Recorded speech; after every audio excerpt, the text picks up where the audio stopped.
Hello and welcome to today's episode of Let's Talk Loyalty and Loyalty TV.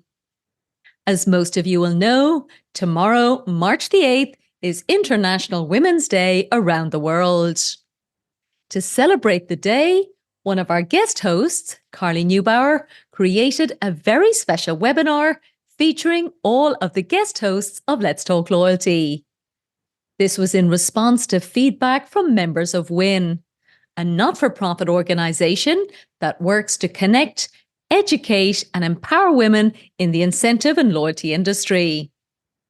When WiiN asked its members who they'd like to hear from for International Women's Day, Carly was thrilled that the names that came up included myself, Charlie Hills and Amanda Cromhout.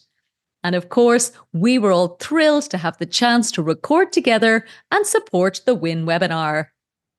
It then struck me how wonderful it would be to publish that webinar out as an episode today of Loyalty TV and, of course, Let's Talk Loyalty to celebrate International Women's Day from our side. So, with thanks to Carly and everyone at WiiN for organising this webinar, I'm delighted to share today's episode of Loyalty TV in celebration of International Women's Day.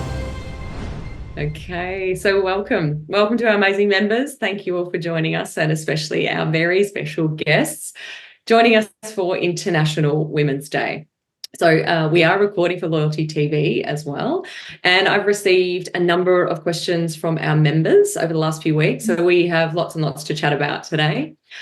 I'm excited to introduce these superstars of loyalty incentives and rewards from across the globe. We have Paula Thomas coming from Dubai, Amanda Cromhout from Johannesburg, and Charlie Hills from London. And thank you all for making the time to join us for this fabulous webinar. Considering usually you guys are doing the interviewing, I think this is going to be fun because you're usually on the other side of the mic, so to speak. But now we're obviously all very, very aware of your current amazing, incredible roles in the industry. So I'm not going to go into that at this stage. What I want to do is ask you all, let's go back to your very first job. What was your very, very first role, like first thing making money in the industry or not outside of the industry? Where did you first work? So Charlie, I'm going to go straight to you. Well, my first job was brilliant, child of the 70s. I worked in Wellington Country Park selling ice cream in the summer and as a Christmas elf in the winter in the grotto. It was a brilliant job. I absolutely loved it, mostly costumes, if I'm completely honest, and a whole range of horrifying stories, including the John Lewis Staff Day, where they put the ice cream tent next to the karaoke tent. And by the end of the day, I actually wanted to kill myself. There was absolutely no I will survive whatsoever. So that was my first job. But then my first sort of proper job was actually whilst I was at university. I got a bar job like everybody does. And then I got really into data and insight and kind of really unusual, a girl who likes maths and people was pretty unusual when I was doing my economics and mathematics degree at Warwick. And I got a job in the NUS research team doing qualitative research and quantitative research as part of that. And I think that's kind of where I got the bug really for understanding, trying to figure out what people wanted and then design props and things to excite them. So that was my first sort of proper job. And at the time we were using it to create the entertainment schedules for the university, services for students. And then that kind of carried me through. I then got a job at Boots on their graduate scheme, doing branding and innovation. I had the privilege of working on Boots Advantage Card, which was amazing, kind of grounding in loyalty.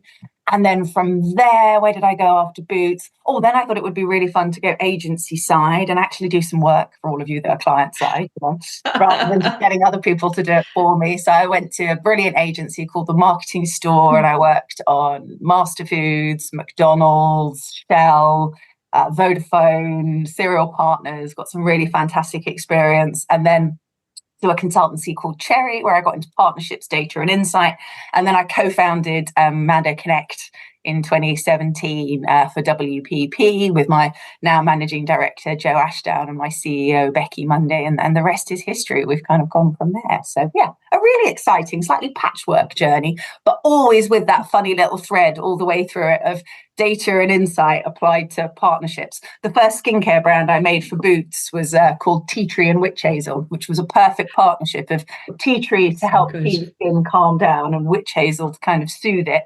And now actually my children and my godchildren, I buy it for them all. It's still going sort of 25 years later. So it's quite cool to kind of see it in action. But yeah, always data, always partnerships, always loyalty and engagement. Oh, that's so, so good. Paula, please tell us, where did you first start out? Thank you, Carly. Yes, yeah, not quite as amusing as Charlie. I was packing bags in the supermarket, but I will say that my claim to fame was I was the chosen one to wash out the butcher cabinet. So apparently that was a bit of a promotion at 16 years of age. Yeah. So hideous stuff. Please God, I never have to go back there again, Carly. And I suppose just my first real job then, actually, I did set up my first company at 19 years of age, which was a beauty salon specializing in nails. So a million miles away from where we are today, where I am today. But yeah, always love the kind of innovation and entrepreneurial side of my personality. Yeah, you can see where this sort of really comes through in this day and age, right? And Amanda, please tell us about your first role. So, Charlie, we are obviously sisters from another mother, because my first job was also selling ice cream. And I remember getting into trouble for like stealing the little fudge bits off the fudgy flavoured ice cream. Sackable offence. So I also sold ice cream in a garden centre. That was my first job. And then my first real job was I was on the British Airways graduate programme straight out of university, which was the most phenomenal experience. Like, it was a 4.5 year, I can't say baptism of fire, but it just, from day one, we were literally running with really big loyalty stuff without really thinking about it being loyalty. It was just go off and negotiate co-branded card deals with CEOs of European banks. Like, and you're like, okay, cool. Off I went. And Sure. so that was an amazing career. And I ended up staying with BA for a good period, 11 years. So I was really privileged. It was a great experience. Wow. Now, Amanda, while we're chatting with you, please tell us, if you could give yourself some advice, industry advice 10 years ago, what would you say to yourself?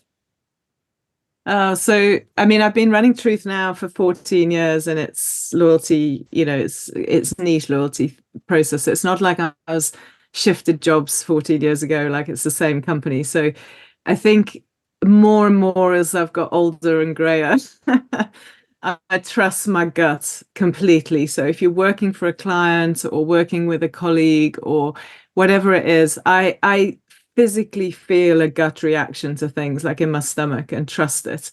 I remember being offered a role where it looked amazing and everything about it looked amazing, and I was so tempted, and I accepted it verbally and went home that night and just felt these knots in my stomach, and it's physically telling me this isn't right. And on paper it looked perfect, the salary, the exposure, the people.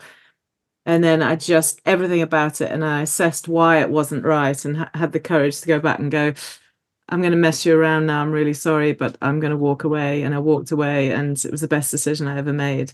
So it's just, and one of the best mantras I live by was given to me by a senior executive at British Airways, a guy called David Noyes. And he just said, if it doesn't scare you, it's not worth doing.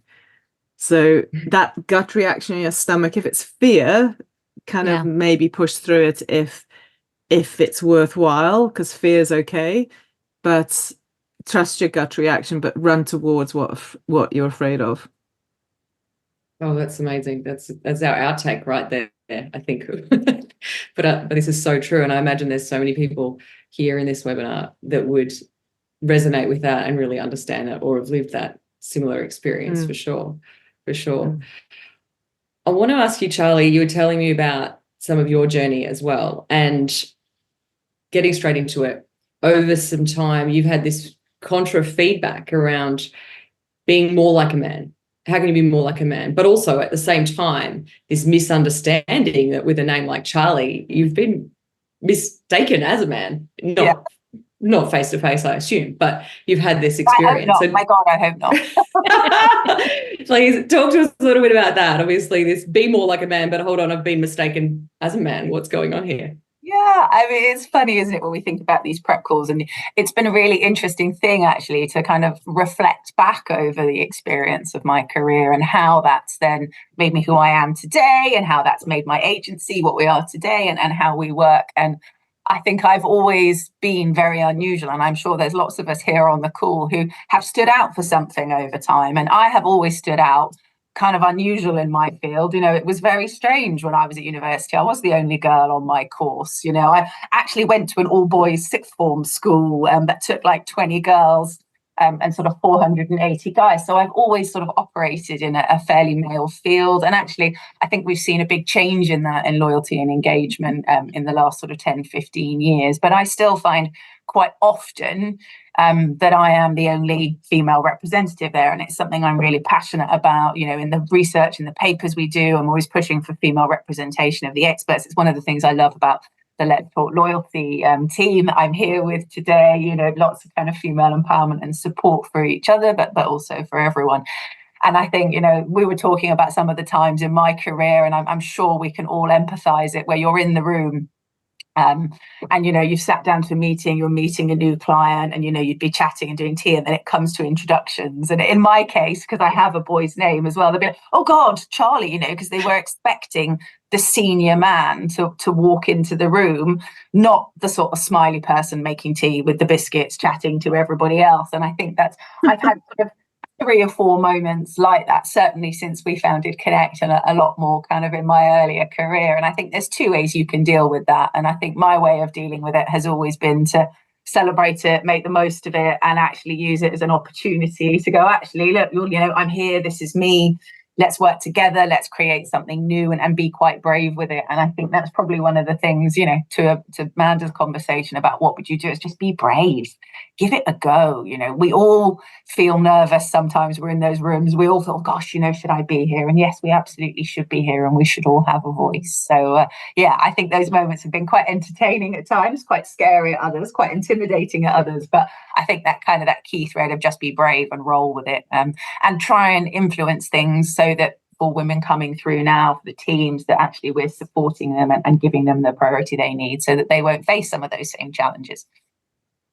Yeah, absolutely. And I think this is kind of a really good segue as well, Paula, when we were chatting about the fact that you live in the UAE, and there's definitely perceptions around women working in the UAE. Can you talk to us about that and kind of the realities? You live there, you know it.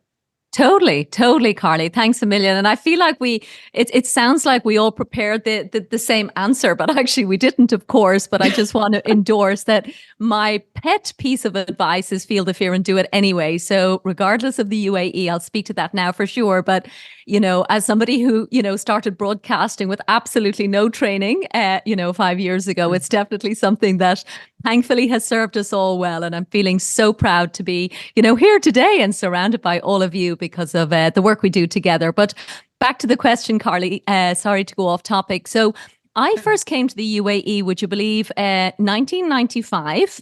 So I'm giving my age away now, of course, but you know, for me, it was, you know, a very exotic idea. I had some family who'd lived here in the late 70s. And back then, I was not surprised that every time I went back to Ireland, people would say, like, what's it like there? Do you have to cover your hair? Can you drink alcohol? All of those questions came through. But I think, you know, the reason I wanted to talk about it today is that I still get those questions. And I find it bizarre that nearly 30 years later, in a country that is so, you know, reputed for its innovation, for its ambition, that there's still that perception. I got an email yesterday about a big conference that we all know is coming up in April here, and they're asking about the dress code for women. And I'm like going, my goodness, I'm still answering that question now in 2024. So I guess what I love about here, as I said, the ambition, the innovation, but particularly it's represented at the government level. So in Ireland, when I look at our cabinet, there's about a quarter of it are female. So of course, we'd love it to be more balanced. But here in the UAE, it is actually the same. So I love, I suppose, sharing the message that this part of the world, of course, is not perfect, but it's certainly making huge strides. So I'm hoping loads of people are going to come and visit me, and I'm really proud to live here. Well, as you should. It's an amazing place. Definitely, Yeah. definitely. I'm going to ask you all as well. I wanted to ask you all if there was anything you could change about our industry broadly, what would it be? And it can be anything. I'll leave you to choose who's who's jumping on this. Well, I would just say, I suppose, sorry, Amanda, Go, we're talking Paula. over each No, other. go. I know it's something, again, Charlie's already alluded to it in terms of representation at events. So I would say for the podcast, I feel like we do have, again, amazing female hosts as evidenced, and we do get a lot of female guests. But when it comes to speaking on stage, I know there's still a lot of reluctance, myself included. So I think for us as an industry to change ourselves, I mean, I know we want the world to change, but I also like the idea of taking responsibility. And again, maybe that same point about feel the fear and do it anyway. I'd love to see more people alongside Charlie, Amanda, and all of us on stage speaking about things we're passionate about. Yeah, totally. Amanda, you were going to say something too. Yeah, mine's slightly different. Like it's actually a little bit more well, it's twofold. One is the technical answer to like what is the loyalty industry, and one is a little bit more around a bit of what Paula said, related to what Paula said. So the first one is more I think there's a massive misunderstanding what loyalty is or what incentives are or what, and it's so broad, it could be anything. And I feel sometimes there's 1,000,001 conferences that say they're loyalty conference, and yet it might be about gift carding, which is a critical industry, but it's not loyalty. I almost feel like there's this broad misunderstanding, and you can get to a conference and kind of go like, why am I here? Like, this is all about something that I actually, if you're a data strategist for a loyalty program, gift cards aren't that interesting for you. But if you're in the incentives market and gifting, it's critically important. So I think there's a big misunderstanding. So I stick to my lane. Like I stick to my lane. I keep it simple. We're a loyalty strategy organization. We do everything about loyalty, which includes data, but we're not the analysts, and we go deep. And I think individuals need to pick their lane, male and female, and be proud of it. And don't try and be everything to everyone, because there's enough space for all of us. There's enough space for male, female, young, old, but being a specialist, I feel, is more of a talent than being a generalist. And all of us, it's such a broad industry, even though it is so niche, ironically. Just find your niche and stick to your lane. And that I get particularly irritated if I'm at a conference that I think is going to be about X and it's about Y, and I'm like, the marketing's just misled me. I'm getting nothing out of this. So it's kind of combining the two. It's kind of like, be clear on the strategy, be clear on what it's all about, but then be yourself and decide where you sit. But I'm being a bit unfair. There's probably there are a lot of generalists who could do really well across the board. But in an industry such as ours, which is quite specialist, I think it's like, know your stuff and know it well and be proud of it. Yeah, amazing. Charlie, your thoughts? And then I think mine, and it's such an interesting thing. I think I run a loyalty lab for WPP, and all the different people who work in loyalty from all the different agencies, consultancies, creative teams, digital agencies, partnerships and rewards agencies, we all come together. And actually, I ran one yesterday, and I thought, oh, it's so interesting to me. We all come at this from such different angles. The consultants come at it from the point of the business case, the creative teams come at it from the position of the idea, the researchers come at it from the angle of, what's going to matter to the customer, the branding strategists are like, actually, how does this program really deliver the brand? And every time I sit in those forums, I think, God, this is such a fantastic industry, because you can look at it so many different ways and reach so many different conclusions. And I think the one thing I would really like to see more in the loyalty industry is that collaboration and innovation. So my favorite thing, everyone knows, is I love building programs.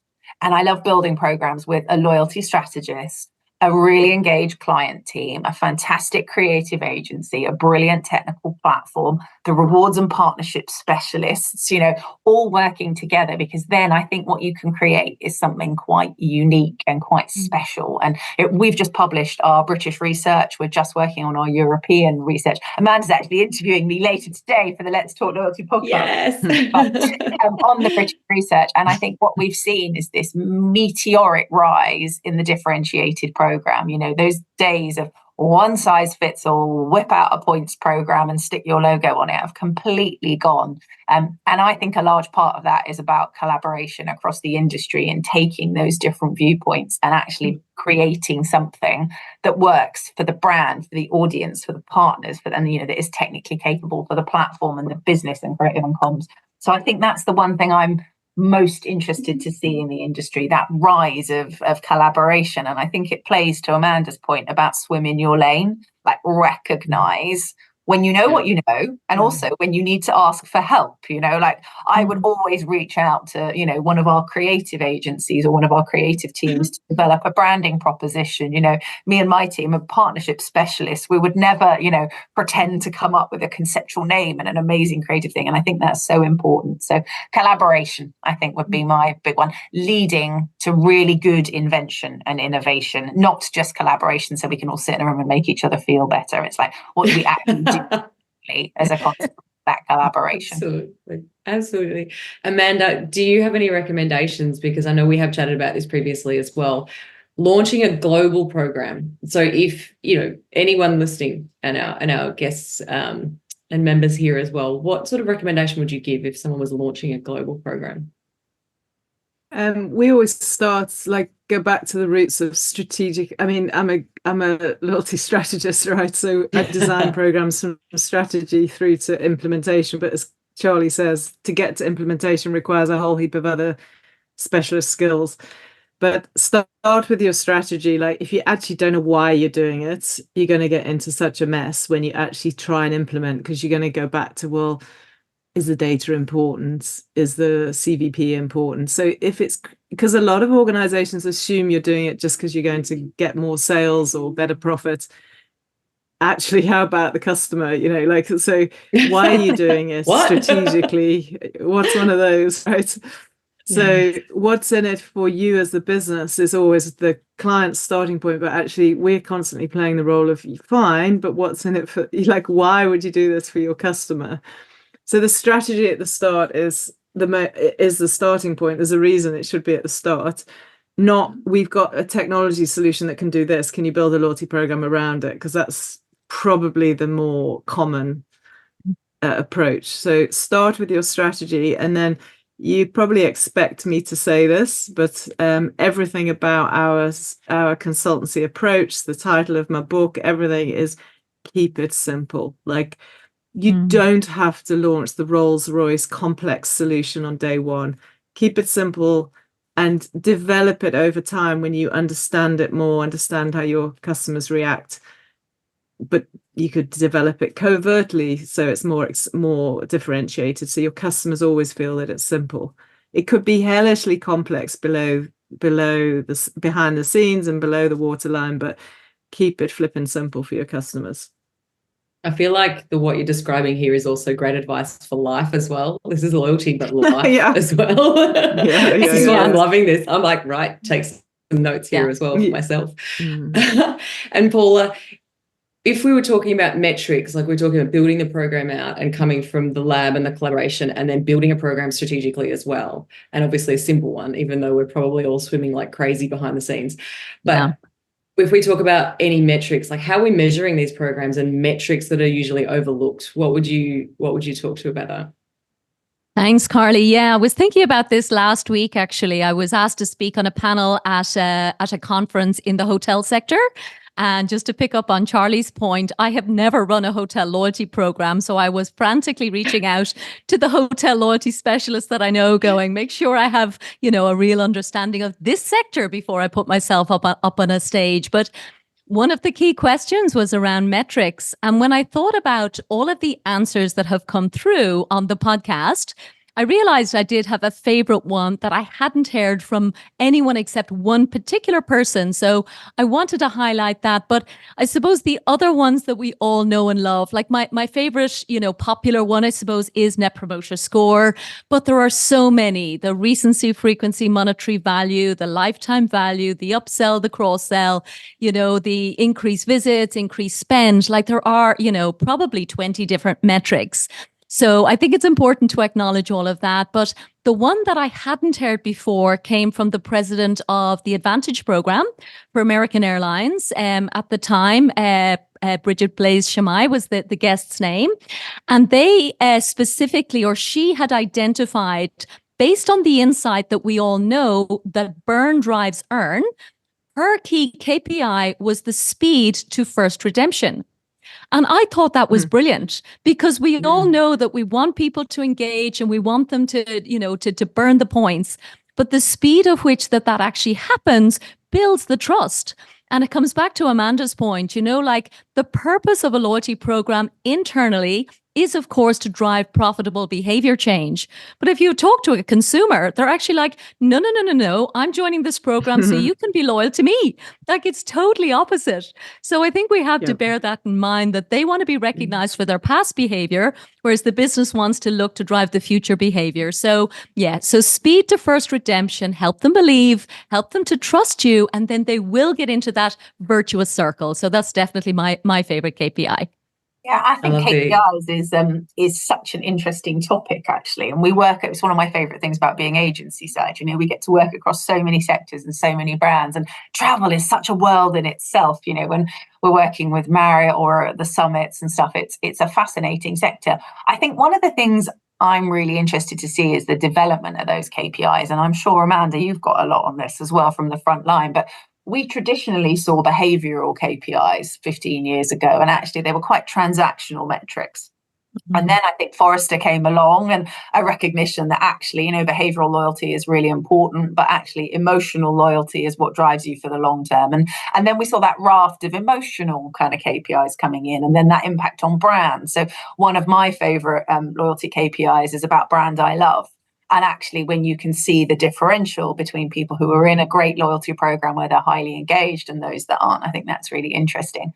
But I always like to look ahead, and I'm always like, well, what's coming next? And we were lucky enough to work with Christina Ziliani of the Loyalty Observatory, and she did a really interesting speech last year where she talked about citizenship. And actually, people are members of programs. It's about their relationship with the brand, but there's an increasing expectation from those members that actually those brands are behaving in a responsible way for people, society, and the planet.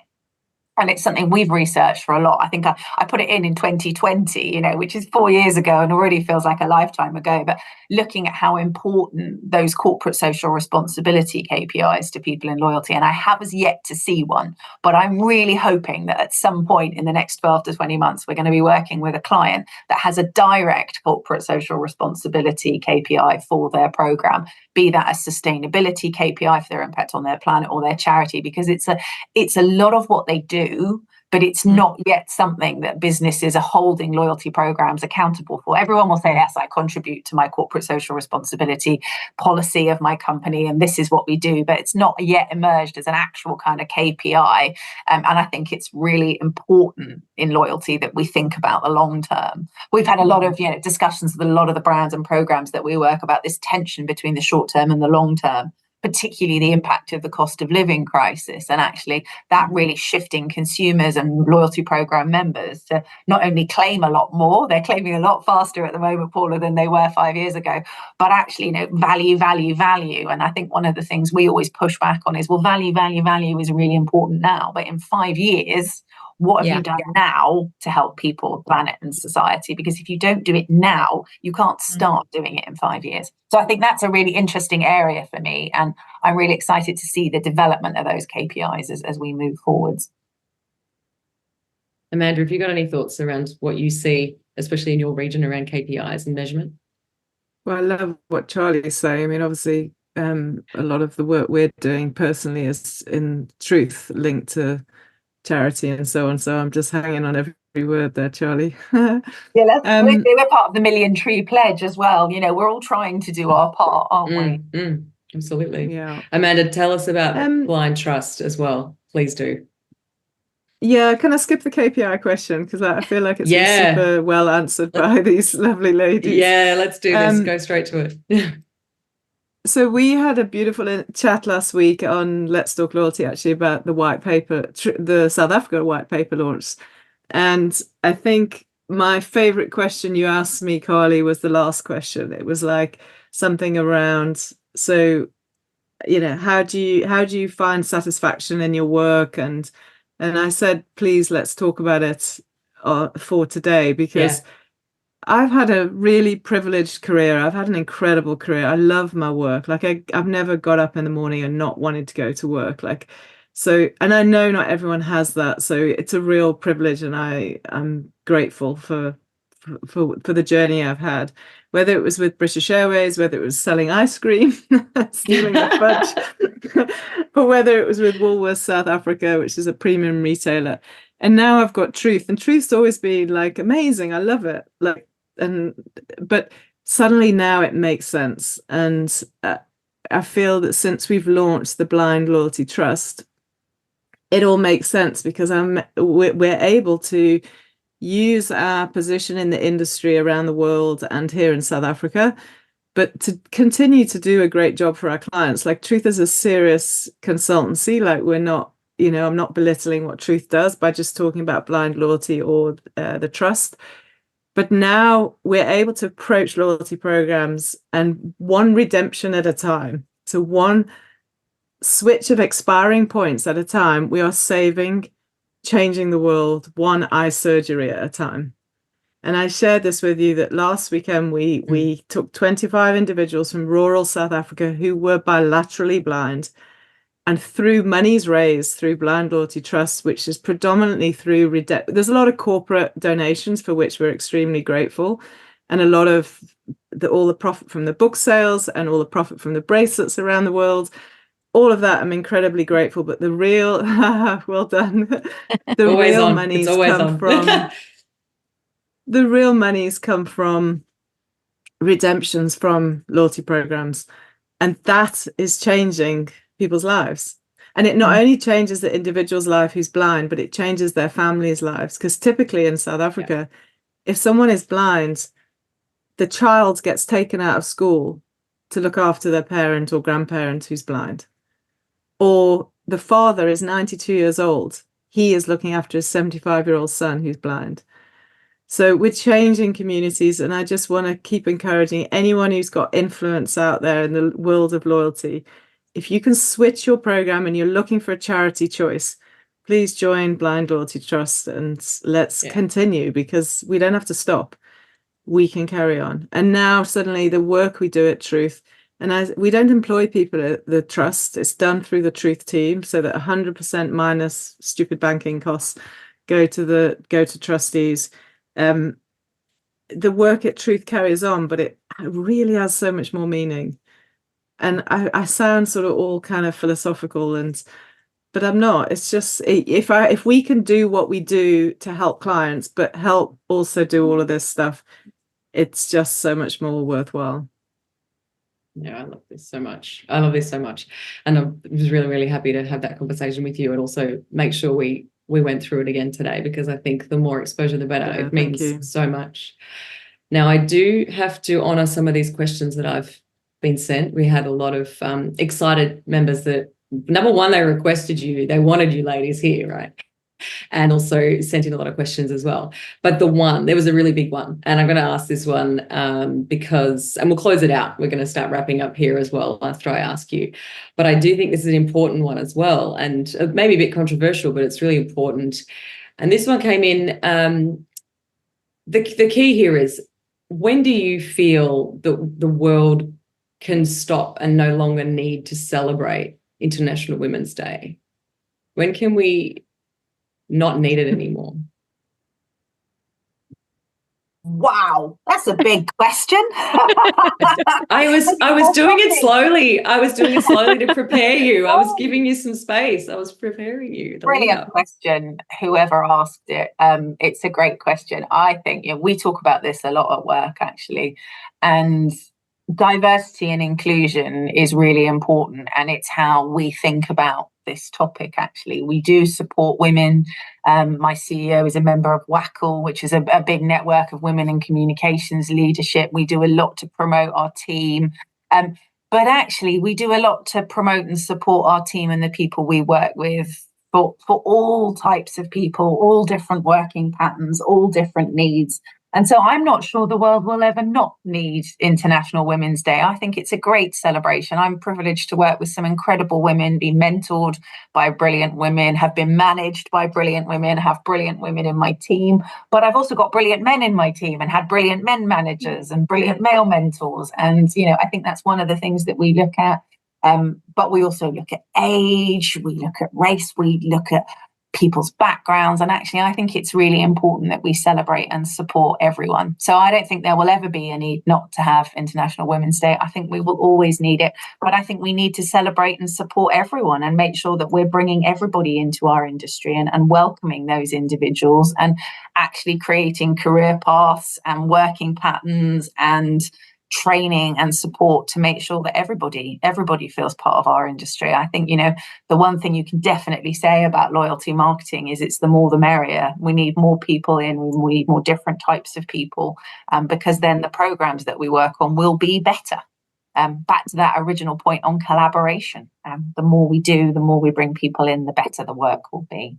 So that's probably a bit of a roundabout answer, but I don't think we'll ever not need it. But I also think we need to celebrate everyone and bring everyone on the journey. Yeah, awesome. Paula, what are you thinking?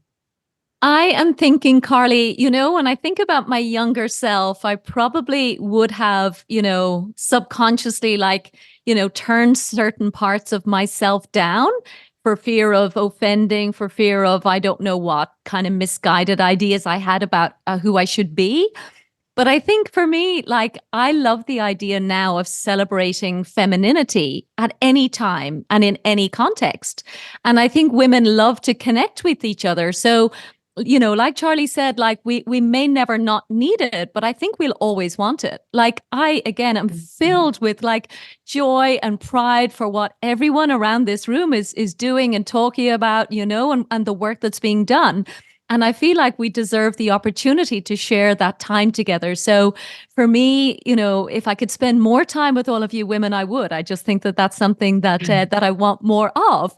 And again, I love men. I married one, and I've kept him around and, Kept him good. He's wonderful. But it's a different conversation. So for me, the fact that we do, intentionally celebrate this day together. And again, my tiny contribution is publishing it out to the Let's Talk Loyalty TV audience, because Loyalty TV hadn't really thought about International Women's Day. So we'll definitely make sure to do that next year. But thanks for the opportunity, Carly. I love this day and this opportunity to talk with you about this. Oh, we thank you for doing it as well. Amanda, what are your thoughts? Yeah, I'm kind of like the same. It's the same as both what Paula and Charlie have said. So I very much, in South Africa, we have a Women's Day in August. So it's a separate date. It's the 9th of August. And there's a lot of celebrations in South Africa to honour previously disadvantaged groups. So obviously South Africa's got a history of note. And that includes youth, it includes race, it includes women. But there's been wrongs in the past, right? So it's a different approach potentially, but that's just South Africa. And I think about some countries in the world still don't offer the same opportunities or respect to women versus men. But that's not my place to pinpoint that. So I very much feel like Paula. I love being around great women, unthreatened women who try to build each other up rather than tear each other down. And I really do think that's something that you gravitate towards if that's how you feel. But I'm very much like Charlie as well, that I've never had a problem in my career. I've never felt like I've hit a glass ceiling. I've never felt like I've been disadvantaged because I'm a woman. I've never felt intimidated because it's a group of guys. I grew up with 3 older brothers. It was like, suck it up and get on with it kind of attitude, like survive or die. And so I feel that I don't particularly like the discussions because I'm like, well, what difference does it make? Like we're all great humans trying to do the best in life. but I do understand some places it's necessary. But I personally also really I love great, strong women, but I also love strong, intelligent men, like I love being around unthreatened men who are intelligent. I can't bear being around people who are threatened just because you're an impactful or strong woman. I find that's just like, move on. But I don't like the questions of like, oh, how does a woman survive in a business role? Or how does a woman survive in the world of loyalty? Like, well, how does a man survive? Like, ask him the same question. So I very much agree with both Paula and Charlie, and I celebrate all of us, not just the four of us on the screen, every one of you out there, and every one of you out there watching Loyalty TV when it launches. So I just think it's actually about being respectful and supporting each other, whether you're male or female, young or old. Just show respect and be kind and do your best. Mm-hmm. Oh, this is good. This is so good. Thank you all so much as well. We really, really appreciate you joining us, especially with all the respective time zones that you're covering at the moment as well, and being all on the same webinar at the one time. So a big thank you, Charlie, Amanda, and Paula, and also Paula for broadcasting this via Loyalty TV at a later stage as well. So thanks from WiiN, and we have a great day, night, wherever you are, and we'll wrap it up right now. Thanks. Thank you. Thanks, Carly.